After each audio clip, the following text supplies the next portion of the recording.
Well, thank you everybody for joining us. I think folks are still jumping in. It's 6:30, and maybe it's good to give a couple minutes for folks Yeah, I to think we should. continue to jump on board. Once again, Jessica Katz, thank you for joining us this evening. Really great to see you. And our other co-chair, Ed Herzog, may join us at the end of the meeting, but Yes. he had to do work tonight, so he's not joining us now. That's right.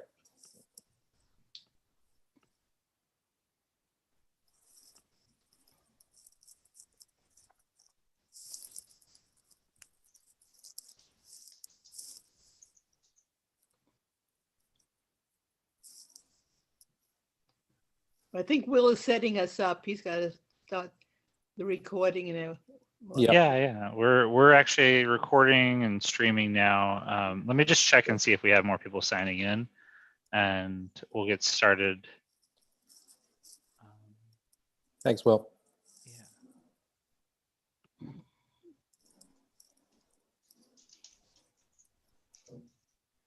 So while we're like waiting for folks to sign in, I'm just going to run through for if it's anybody's first time at one of our meetings.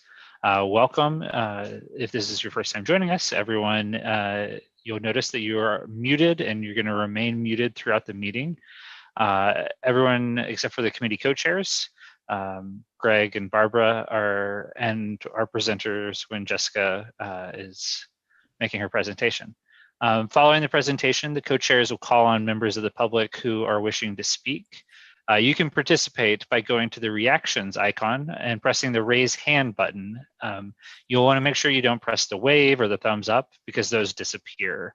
And if you press it a second time, your hand will go back down. So only press the raise hand button once.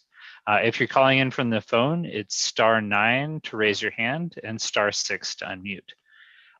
Be on the lookout for a prompt asking you to confirm unmuting once the co-chairs call on you. And the chat is only for technical support with the Zoom software. It's not to ask questions of the co-chairs or the participants. They will not see those questions. If you're using an older version of Zoom, you'll need to go to the participants button at the bottom of your screen, where you'll find the raise hand feature there. And please do not wave or raise your actual hand on the screen because there's a bunch of us and we may miss it. So if you're having any problems, you can always chat me and I'm happy to walk you through Zoom software. Otherwise, Greg and Barbara, it's yours and you can get started whenever. Greg, why don't you do the first item? Sure. Well, let me first say welcome to everybody. It's great to see you. I'm aware of my name is Greg Morris. I'm one of the co-chairs of this committee, along with Barbara Chalky, Ed Herzog, who hopefully will be joining us later on this evening. I want to say it has been an honor and a privilege to join the Housing Committee as a co-chair, and I'm very excited about it. A couple things to start with. We know this evening there's a council forum going on, which may have been a sort of competing priority this evening. A couple of people couldn't make it. Yeah, I couldn't make it. And then there's a long zoning meeting yesterday. There's a lot going on. So I just want to first and foremost say thank you to everybody for joining us this evening. It's great to have you. I don't think it's going to be as long as last night's meeting. I heard it was a long one. So our first item, and again, I want to kind of frame this for you in conversations with the co-chairs as we have entered a new year, 2021, and as we think about the city and the city's recovery and where we go next. One of the things that was identified in the district needs assessment and statement for this fiscal year 2022, was a focus on affordable housing in this community. And so one of the things that's really interesting, if you follow or saw some of the news articles recently, was that there was some reporting about housing and housing development in each of the community board areas in the city. And this particular location, this district, was ranked one of the lowest in terms of the number of new housing being developed over the last 10 years or so. So I think it's an interesting thing. This community board has talked about the value and importance of affordable housing. And also we happen to be living and working in a space that is not necessarily finding its way up the ladder in terms of housing development. So what we thought we would do tonight is allow some folks who have some thoughts and ideas about this and some recommendations as well in terms of what we should be thinking about and how we think about housing, affordable housing in this district. And we thought we'd turn it over and allow Jessica Katz, the Executive Director of Citizens Housing and Planning Council, to join us and share her thoughts and reactions to some of what she's read and understood about housing and housing development, specifically in our neighborhood. She's thought about that across the city, of course, as part of her work, but we thought it'd be interesting to start with her thoughts and reflections on what it means to be a neighborhood that's committed to seeing housing building up now. And So on that just- note, just go for ahead, the- Barbara. Sorry. Is that okay, Barbara? People, I want to say, I chair the budget committee, which does the needs assessment every year. We've forever been asking for more affordable housing. I mean, some people in the city think we don't want it. In fact, we've from the beginning, when we passed, we'll discuss it later when we have another topic, but when we passed housing, that they'll say they'll give us a few affordable units. We say we want them in this district, or we don't approve it. And so we've been fighting for affordable housing forever. So I'm hoping that, Jessica, you can share your thoughts and insight. And if that's okay, I'm going to turn it over to Jessica to open us up. Jessica, thank you so much for making this time available to all of us. Appreciating your presentation in advance, and hopefully Will can hand over the reins so that you can unmute and do your thing. Great. Thank you so much, everybody. Thanks for having me. My name is Jessica Katz. I'm the Executive Director of the Citizens Housing and Planning Council. We're an 80-year-old think tank based here in New York City, part of the proud tradition of civic associations here in New York. We were founded in the 1930s. Greg had asked me to come and talk to you all about housing and housing development and kind of the citywide context, as well as what's going on here in CB8. So I have some data to show you here today. But I also just want to thank you for your service. I think we saw really firsthand how important local government and local volunteering is in New York City. I worked at HPD for the housing department for many years before I came to this job. And so I really miss going to community boards regularly. So I really jumped at the chance when Greg called me and asked me to come tonight. So let me share my screen. Host disabled screen sharing. Give me 1 second and you can now share your screen.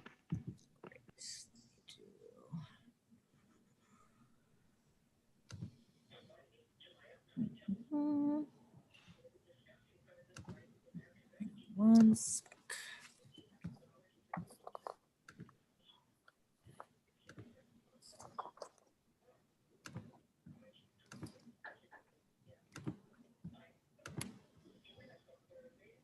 All right, can everyone see this? Yes. Mhm. Great, thank you so much. So I'm going to start with the citywide context. So this is some data from the Citizens Budget Commission of housing and employment growth from 1980 to the present.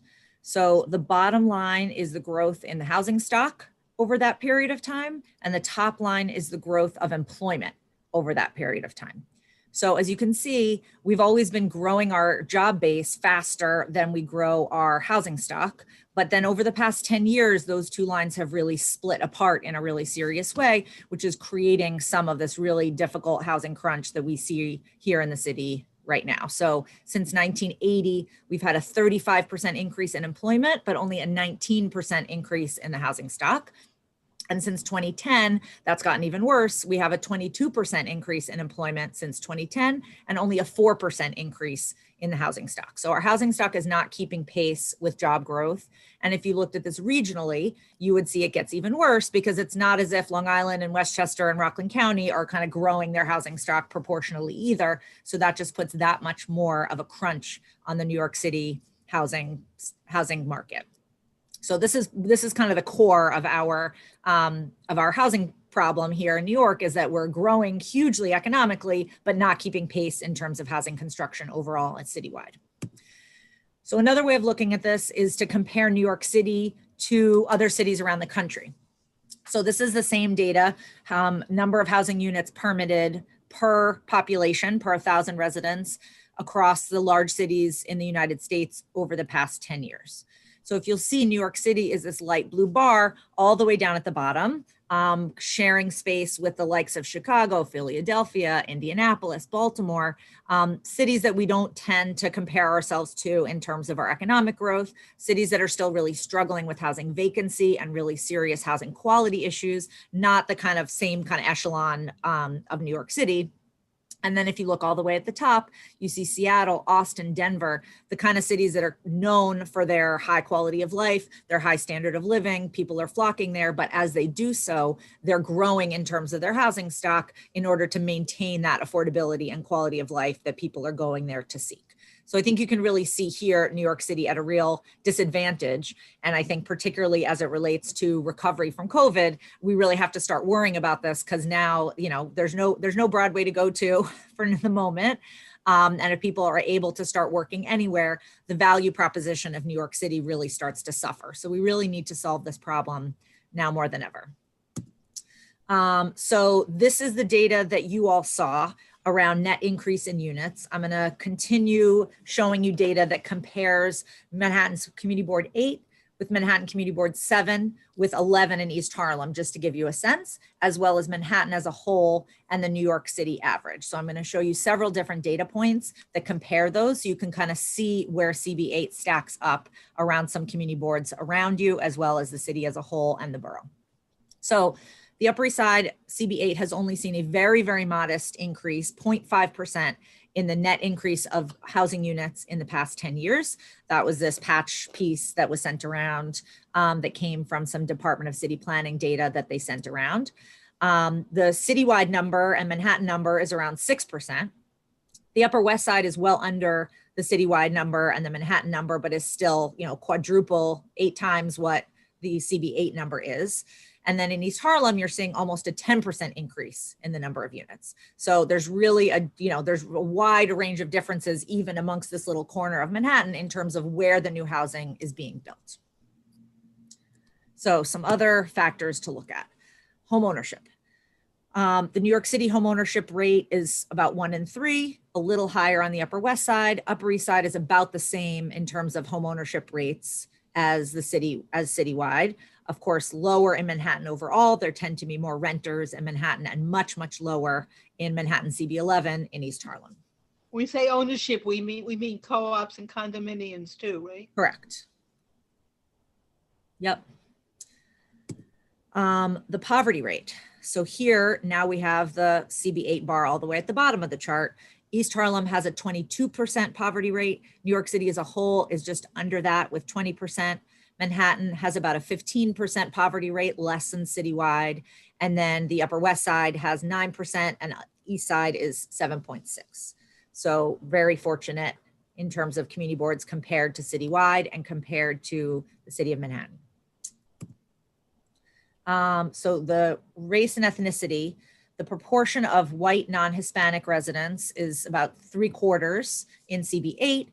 It's a little less than that in CB7, although still more than 2/3. It's about 1/3 of Manhattan residents are white non-Hispanic, slightly higher than the New York City average. And then a very small proportion, only about 14% of East Harlem residents are white and not Hispanic. Median household income is double the New York City average here in CB8. About the same as the West Side and CB7, substantially higher than the Manhattan average and wildly higher, 4 or 5 times higher than it is up just to the north of you in Manhattan Community Board 11, where the median household income is only $32,000 per year. This is the Street Easy asking rents over the past monthly asking rents. So as you'll see, the discrepancy between the Manhattan is about the same as the Upper West Side, slightly higher actually than the East Side. There's many more expensive rental markets than the Upper East Side, in fact. But the discrepancy between the average and East Harlem, or the Upper East Side versus East Harlem, is not actually very wide. So you see these very deep poverty numbers in East Harlem, but then the rents are still quite high. So that's really that's the real issue that we're working for. And I'm really happy that Community Board 8 asked me to come here to sort of think through some of these issues and how you can contribute. This is the number of subsidized housing properties. So that's NYCHA, it's Section 8 buildings, it's HUD 202s, anything with a inclusionary bonus or zoning incentive or Mitchell-Lamas, things like that. So there's a very small number on the Upper East Side, 56 subsidized buildings in Community Board 8 compared to 194 in CB7. And in Community Board 11 in East Harlem, there's 539 such buildings. This is data from the firm NYU Furman Center. So then this is the one that always is kind of heart-stopping for me. The New York City life expectancy is 81 years old. We've seen really huge increases in average life expectancy in the city of New York over the past couple of decades, but that increase has not been felt equally across the board. So in East Harlem, your average life expectancy is only expected to be about 78, or about 3 years less than the New York City average. But here in Community Board 8, the average life expectancy shoots up to almost 87 years old. So there's some really great health indicators. Up in Community Board 8, you have great access to fresh food, you have great access to healthcare, and a lot of economic advantage as well that helps lead to longer life expectancy. So this discrepancy is really what we worry about when we try to create an equitable city, and it also creates a lot of opportunity to provide affordable housing in a neighborhood that has this level of opportunity. So we're excited whenever there's an opportunity where people come ask us to talk about this, but these numbers are pretty heartbreaking. So I always try to share them. So that's the end of my data conversation, although I have data on kind of different tools and MIH levels and things like that if you're interested in. But I think one of the things I wanted this group to think about, I don't know if this is a conversation for today or for going forward for a future meeting, is to think through, as you're evaluating different proposals that are coming your way and deciding what to vote on, to really think through in advance, what are the housing challenges that our neighborhood's facing today? What are the goals that we want for the future of housing in our neighborhood? Thinking through what are the opportunities in this community board to reach those goals. And then more seriously, where the rubber meets the road, what are the trade-offs involved in reaching those goals? There's never going to be a perfect project that comes your way. So I think my goal for the community board, what I hope your goal is to figure out what your values are as a community, figure out what your needs are to serve both the community that's here today and what you want your community to look like in the future, and then figure out what trade-offs you're willing to make to achieve those goals. That is very disturbing. Yeah, some of the numbers are a bit scary, and some of them create a lot of opportunity. So I'll stop sharing for now. I have other slides if people ask certain questions, but I just wanted to share some of that data and that citywide context alongside what's going on in CB8 locally, and then just open it up for discussion. I'm happy to ask any questions, but really this was just to kind of spark inspiration for you all to start the discussion about what your needs and values are, so that when you have a project coming your way, you can have something to evaluate it against. Thank you. Thank you.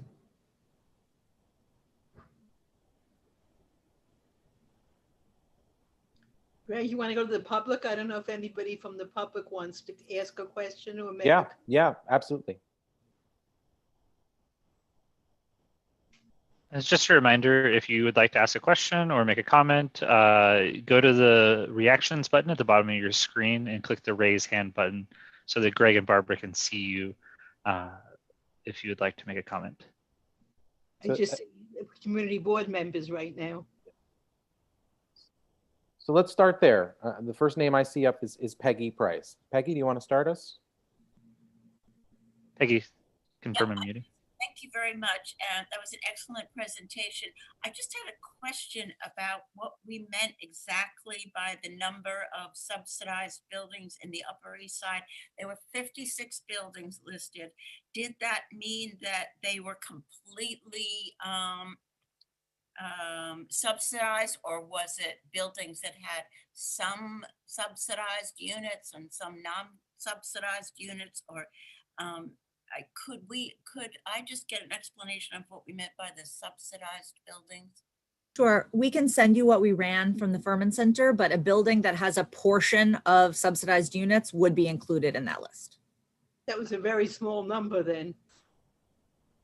Yeah, do we know how many buildings are totally subsidized? I think the NYCHA buildings we know.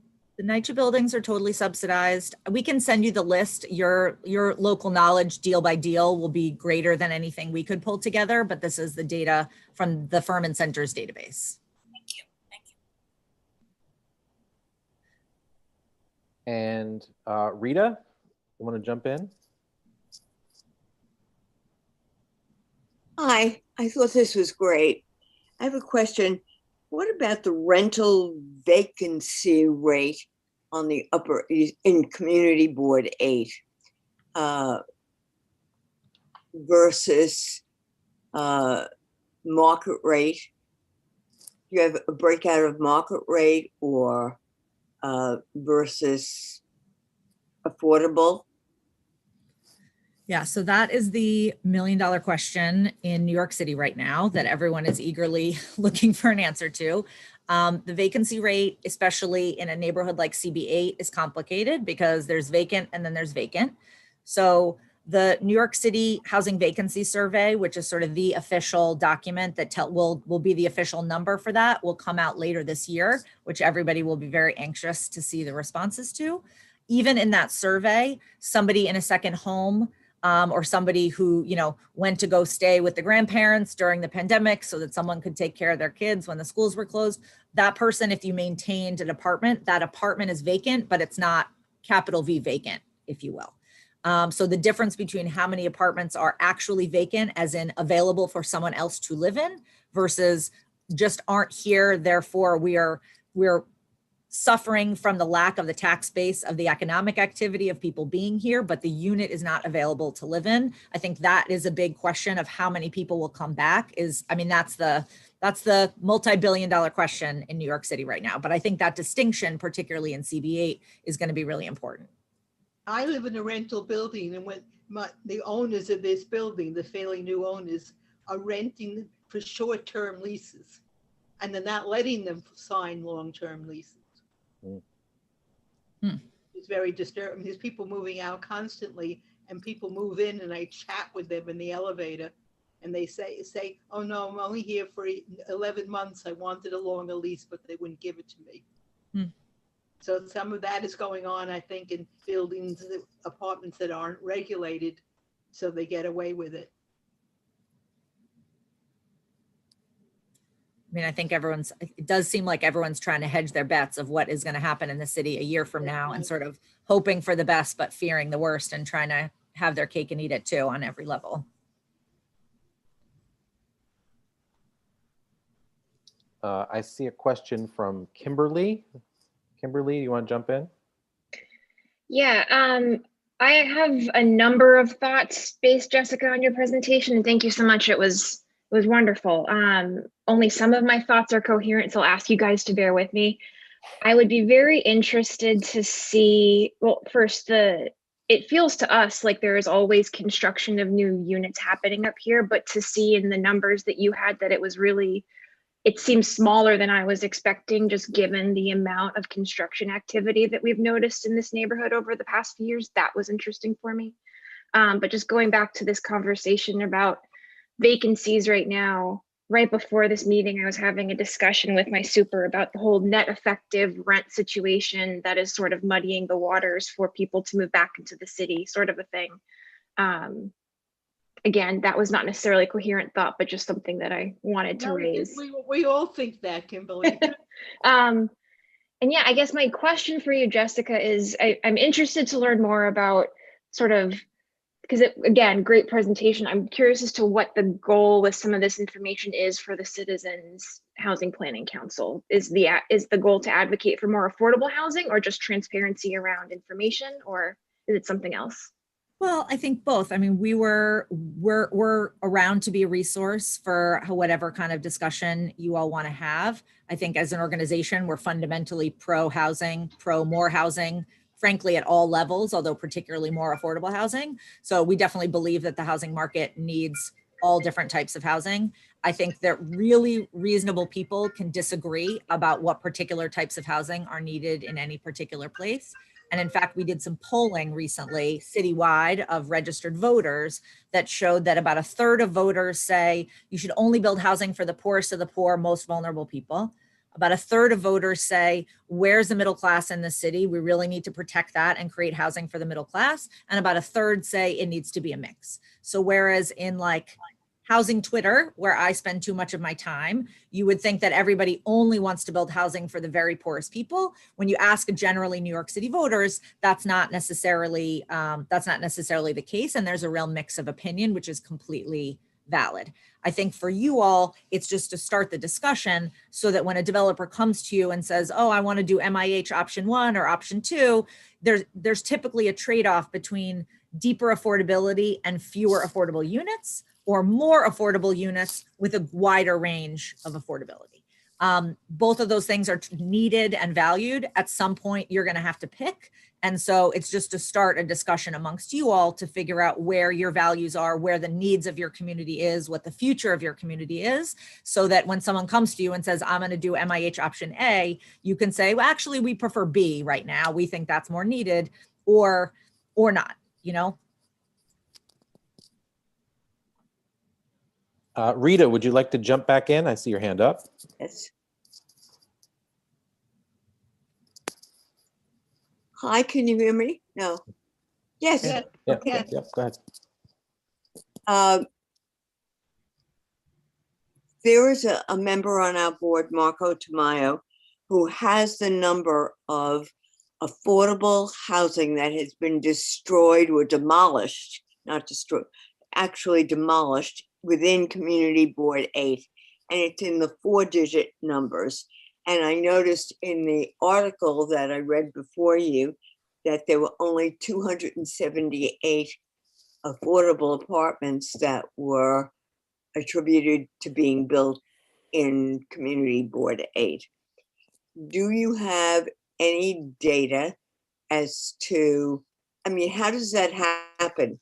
How do developers knock down affordable housing and not have to put it someplace else? Is that the case? So the city planning data, it's continually updated. So our numbers that we pulled from there this week don't exactly match what was in the article that was sent around, but it's still in the low, you know, it's three figures. And what DCP says is that there is actually a decent amount of construction going on in the Upper East Side. That's not, you're not fantasizing about that. But at the same time, there was a lot of unit combinations that were going on. So if you're combining a unit, that's considered a net loss of a unit. So those two things more or less canceled each other out over the last 10 years. The loss of a specifically affordable unit, as in an officially regulated affordable unit, that we could check out for you on a case-by-case basis. These days, if you're building an affordable unit, it tends to be a 60 or 100-year regulatory term, and then a very serious financial penalty at the end that will encourage you to renew your affordability for another 60 years at that point. So these days, I think we've more or less created as many belts and suspenders to keep things affordable for as long as possible. But if there's a specific case of a building that was demolished, then definitely let us know and we can look it up for you and try to do a little digging. Jessica, what we've been saying for years is, you know, we get a building that's being built, besides fighting for a few units are going to be affordable in that building. We have to fight to have them in this district, which we very often aren't. But they tore down rent-controlled and rent-stabilized apartments to build that tower. And that's losing a lot of affordable housing that's not always in this data. We try to point that out all the time. You put 10 units in, you destroyed 50 units in a couple of buildings. Right, so that's really the kind of thing that the community board is really well positioned to discuss, because that's not something that shows up in a citywide DCP data. So when there's a particular project at stake, that's when you say, this 10 units isn't enough, you just destroyed 50. I need there to be 60 units in the new building to make that worthwhile. But it's true that there are relatively few new construction opportunities that on kind of clear land in CB8. So if there are some, then I think it's worth taking a look and taking as much advantage of those opportunities as possible. Because typically what we see at community boards is that the scale of a new building like that keeps getting kind of negotiated down and down and down. And that's when in a large building like that, you can say, all right, do 25 stories instead of 20, and then we can get something out of it. Well, that's another issue. So that's the other trade-off. That's the, I see a hand up. Peggy Price, do you want to go ahead, Peggy? Thanks very much. Jessica, thank you again for your presentation. I think one of the main points that you were making is that the job growth in New York City is much faster than the housing growth. And I'm just wondering if we can figure out at what level, income level, we need the housing stock, if that makes any if that's at all clear. Do we need, is most of the job growth in the very low income level? Is most of the job growth in the middle income level, or is much of the job growth in the very high income level, to try to figure out where, at what price point we need the housing stock the most? So I think the answer to that is complicated, because on the one hand, you're always going to need more housing at the very low income levels, because that's who has the fewest options. That's where the housing market is always the tightest. Somebody who's earning a lot of money has a lot of different options and a lot of different opportunities. That said, if you don't build housing at that high end of the market, then people start looking towards other places. So one thing, we're big advocates for the rezoning that this administration is putting forward in Soho, for example. So there's a coalition of groups that is all over the city, not just in Manhattan, who's focused on increasing the housing density in Soho. And they're saying, well, but these neighborhoods affect each other. So the fact that Soho has been sort of preserved in amber for the last 60 years means that people started creeping into other neighborhoods and said, okay, well, now I can't afford Soho, let me go to the East Village. I can't afford the East Village, let me check out Brooklyn Heights. Can't afford Brooklyn Heights, let me go to Bed-Stuy. So now we have community groups in Bed-Stuy saying, Soho's got to do their share. You guys are affecting us. The housing market just kind of trickles out that way. So I think failing to build housing at higher income levels does have an impact at the lowest income levels. Although, of course, the most direct way to help housing opportunities for low income people is just to build it for them directly. But that still doesn't mean that it doesn't kind of mess up with the housing market if you're not building at all income levels, frankly. Well, and that's amazing to hear. But I'm just wondering, do we know at what income level the jobs are growing fastest? Is it somebody probably does? I don't have that data because we're really a housing group. But I think if you talk to Center for an Urban Future or Economic Development Corporation, City Planning Commission might be able to pull that for you as well. Thank you. Okay. okay. Well, that was very helpful. Thank you. But just so you know, a lot of communities in the city think that the Upper East Side doesn't want Community Ward 8 particularly, doesn't want affordable housing, but we've been fighting it. Some of us have been fighting for it forever. And in fact, Upper East Side is somewhat more affordable than some of a lot of places that people think of. So actually there's it's got less affordable than the East Side, but it's still not many affordable. Yeah, you can define affordable in many ways, as you know. And that's the other piece of this, which I'm not going to go into now. When they say they're building affordable housing, affordable for who? Right, and that's the conversation that this community board needs to have among yourselves of what are your priorities. It's difficult because a community board's main tool is saying no to stuff, right? That's what you have. You can not necessarily, no. Well, I mean, I think it's a substantial tool that you have. What's harder, especially for a group with a lot of people, is to figure out what the trade-offs are and figure out what you're willing to negotiate. Right. So I think that's where coming up with what your values are and what you're trying to attract, I think, is really important. Yeah. And Jessica, if I may ask, are there examples you can point to, whether it's community boards or neighborhoods? You referenced Soho, that conversation is happening. Are there places you can point to that you could say, well, here's a place where you feel like the city did something, or the community board or the the neighborhood did something that had an impact, had some traction. Is there anything we can point to right now to look to as an example? You all welcome the Safe Haven. You made me so happy. That's a big one. That's a big one. People noticed, really. I'm from Brooklyn and people noticed. So that was an important one. I think the Soho rezoning is important, not just because of Soho itself, but because of the conversations around how neighborhoods affect each other and how you can't just kind of fight for who's here now. I think one of my jobs at CHPC is to kind of advocate for the future residents of New York City, for the future residents of Community Board 8 who aren't here doing, an 8-hour zoning meeting last night and a 3-hour housing committee meeting tonight, and to just sort of think through what the future of New York looks like. So I'm so grateful that you invited us to start this conversation. I'm happy to run more numbers for you all, but I think those are two good examples. I also will say, in most of my career at HPD was creating supportive housing. So in supportive housing, it was always really, really important to us that we spread our buildings out across the city, because I never wanted to go to a South Bronx community board meeting and say, here's my 10th project that I'm bringing you. So I always wanted to be able to say that half of the units that I've created for chronically homeless, mentally ill people are below 96th Street in Manhattan. So we have a ton of these big midtown hotels that the community boards were really collaborative with us on. We have the Prince George Hotel. Some of you might have been to a wedding in a Prince George hotel, not realizing that you're in one of the largest supportive housing projects for chronically mentally ill people in the country, if not the world.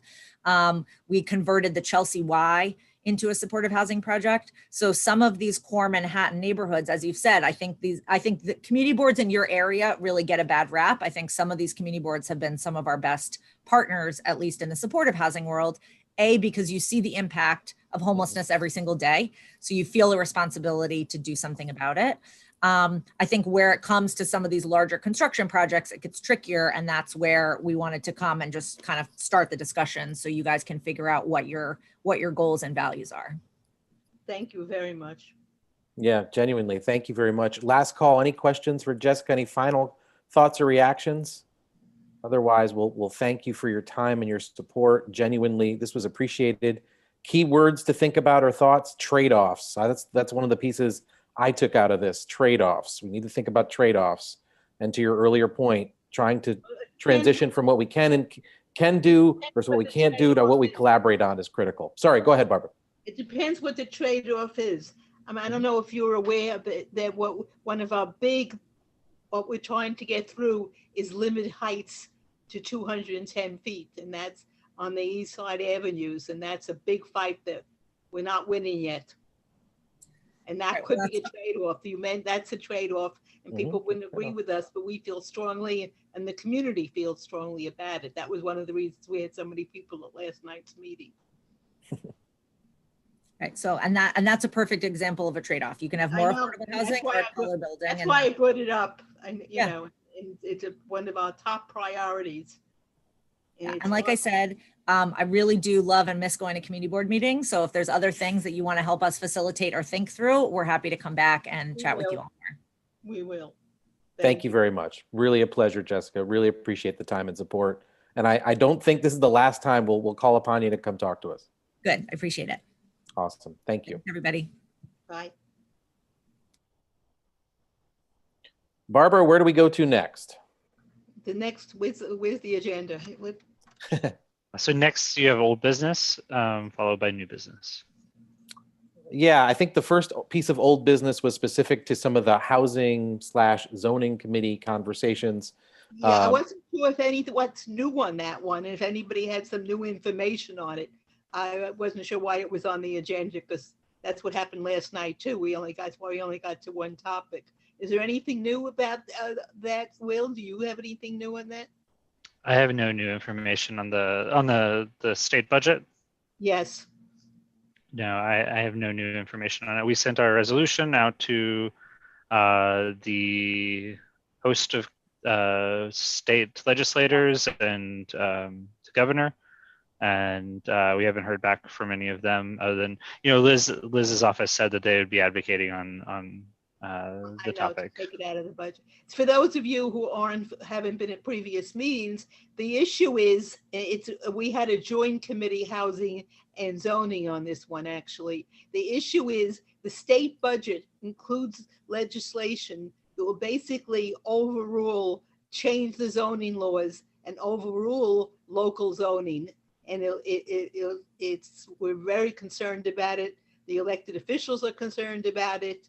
The governor's pushing it. Liz Kruger, who's chair of the finance committee, is working hard to get it out of the budget. And a lot of other people are too, but I don't think there's anything new on that one. And that was another long meeting that we had with a lot of discussions. Now there's something before the Normandy, right?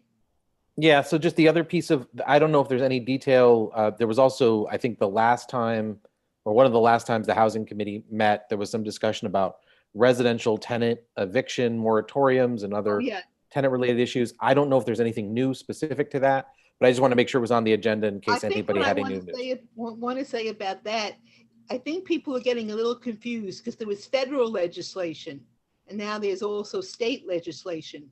The state legislation, there's a moratorium on evictions till May 1st. Not on paying rent. That's another issue. People still have to save up money to pay rent, which I don't know how that works. But they have to apply for a hardship. So that's something we'll maybe put on the website that people realize they have to apply for that hardship in order to be eligible for the moratorium. And so the eviction cases don't continue. The courts are open now for eviction cases.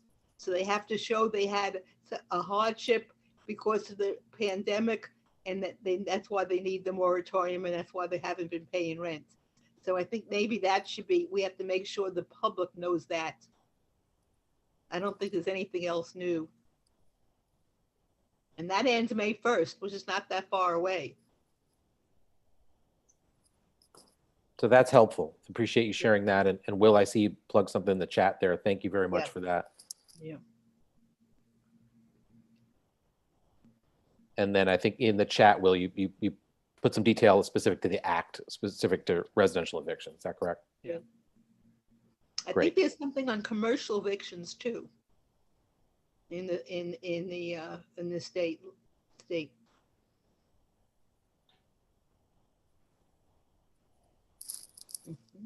So I think that closes the topic of old business, unless other folks have other items to include in the old business section. And I think on that note, we can pivot to new business. And there are two items in the new business section that were identified in the agenda. One was simply an announcement that the Midtown South Coalition on Homelessness and Housing have reached out on a few different occasions. Their sort of catchment area or their engagement is between, I guess, 29th and 45th, between 9th and Lex, and their sort of engagement and thinking about how to address homelessness issues in Manhattan. And they've done some outreach and shared some of the studies they've done specific to housing and homelessness, and their sort of expression of interest in being able to help us understand those issues and connect with them on those issues. So nothing additional here to say, except that Midtown South Coalition has been reaching out and been in touch, and perhaps as a resource that we can engage with. And I'm on the board of the Neighborhood Coalition for Shelter, so I can't vote on anything with that, but there's nothing to vote on right now. Understood. Thanks, Barb. And Will, I don't know if there's anything else specific to that. I know you saw some of that content specific to that group. Nothing to add. Great.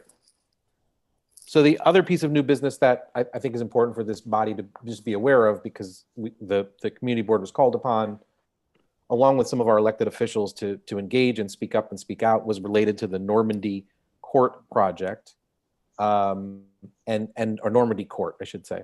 And Barbara, I don't know, do you want to take the lead on this? Yeah. The Normandy Court, actually, I went to one meeting that was with the tenants, the residents of the Normandy Court, and I went to that one. Normandy Court, there's a letter, I don't know if you want to put the letter on the screen, that we sent to the owner. The Normandy Court, and I think there's other people that may want to pitch in that know additional information. There were a 421 tax abatement program.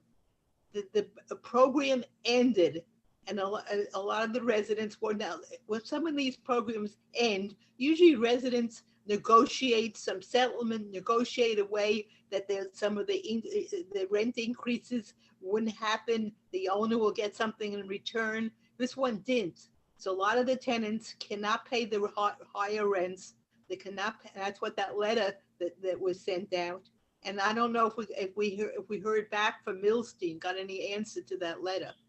I believe that letter was only sent out a couple of days ago. Okay, not yet though. Okay, I'm being facetious. Let me put it back up on the screen in 1 second. I thought it was a little before that, but you know. Yeah, it'd be good to take a minute on this. I mean, again, it's 80 families identified that have been put in a tremendously complicated situation with steep increases in their rent. As the residents pointed out, at the worst imaginable time. We're still in the middle of a pandemic and addressing COVID. And the elected officials who are on the call from both the state legislature, the city representatives who were on, and I think this community board are the desire to ensure the health and safety of these families is critical. And the letter itself sort of essentially says to the owners, the property owners here, to say, this is not the way to handle this. We understand that this is a complicated situation, but to have 80 families in jeopardy like this is just unacceptable and not something we feel comfortable with. And that was kind of the framework for this. So as Will pointed out, the letter was sent just literally a week ago, I think.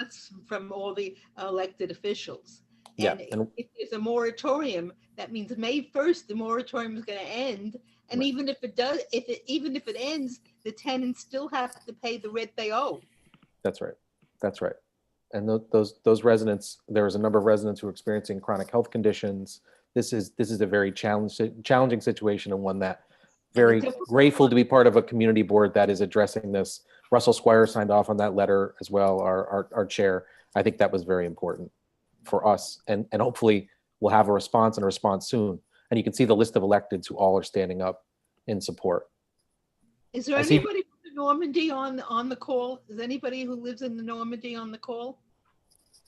I'm sorry, they're not on. They were very articulate when I was. I don't know if you were on that call with them. It wasn't. Yeah, they were great. Call. It was just I just joined. Yeah, the residents spoke up, spoke out. It was a really remarkable call. And they had no action planned. Exactly.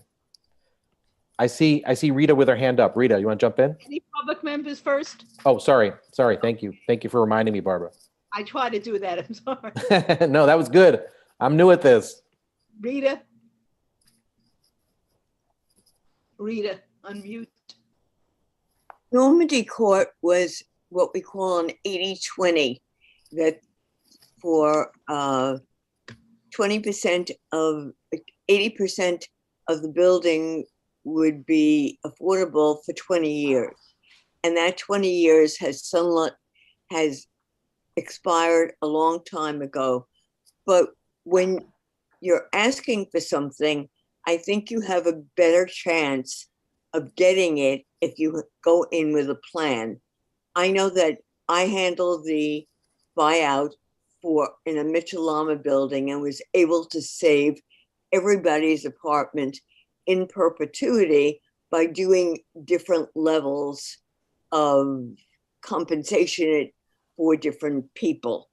However, if we're asking them to do something, perhaps extending the tax incentive that they get for the 421A, that maybe that would be an incentive for them to stay in the program for a longer period of time, and those people would be covered.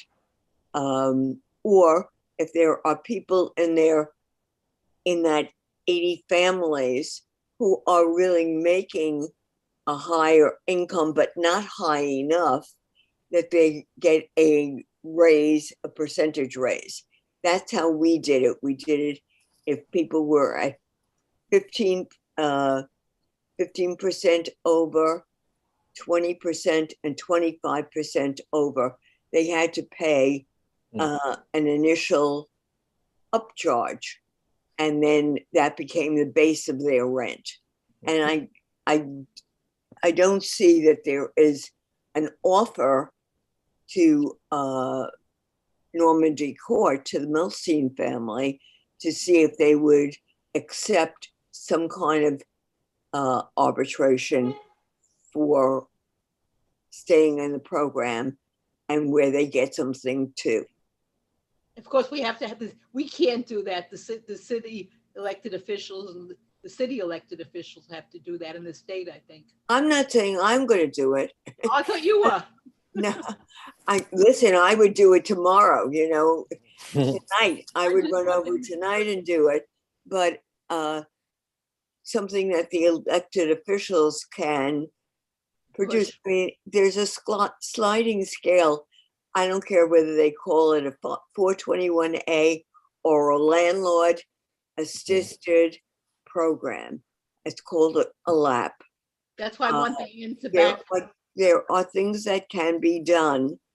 And of course, when that apartment becomes vacant, then it becomes a market rate apartment. Which is sad too, because then you still live with your apartment. But I think that's why I want to give the owner a little bit time to see what they say. Milstein is the owner. Yeah. So that's why I want to see if we get an answer and the elected officials get an answer. So you don't think we shouldn't write an opinion letter tonight, or? I think we should wait to see what he says originally. That's my thought. Yeah. I could be wrong. Agree. Yeah, just give it is that short a time. I think we need an answer, and then we can discuss it. Good idea. But how we have what programs are available now, because things have changed since you did that great negotiation. Anybody else anything to say about that? I'm sorry. Will, did the residents of the Normandy know we were discussing this tonight? It's been on our agenda all month, but I don't know how many are on our email list. I don't know how many engage with us, you know, on a normal basis. And we didn't put any notice in that building or anything. Well, I think at this point, I mean, you know, the elected officials and the community board submitted a letter. I think there's lots more to talk about here, and I think to your point, Barbara, you know, hopefully we'll hear something back, or there will be a response, and I think that will trigger ongoing conversations from there. I'll check the borough president's office to see if she got it. Absolutely, yeah. And I think the important thing for this body to remember is it's 80 families in our neighborhood who are in a very challenging position right now. Yeah, especially when evictions start again. That's right. And they still have to pay that old rent. Some of them That's right. That didn't know how they were going to pay the rent, because that's a different program that they can get aid for the rent. But right now they have to pay that rent. That's right. Mm-hmm. So we have covered the old business and the new business at this point. So I guess, Barbara, I don't know if there are other topics to cover. We're open to do it, but I think we've checked our initial agenda for the evening. Okay. Will, are you still on? You owe me some numbers for another meeting. A different meeting, yeah. Okay, I need the numbers because people are bugging me. I see Rita with a hand up. Rita, go ahead. Rita, hold on. There you go. Motion to adjourn. Any second? There's second. I see it in the distance. Thank you so much, everybody. I believe we can call this meeting to a close. Have a great evening, everyone. Yep. Be safe, be healthy.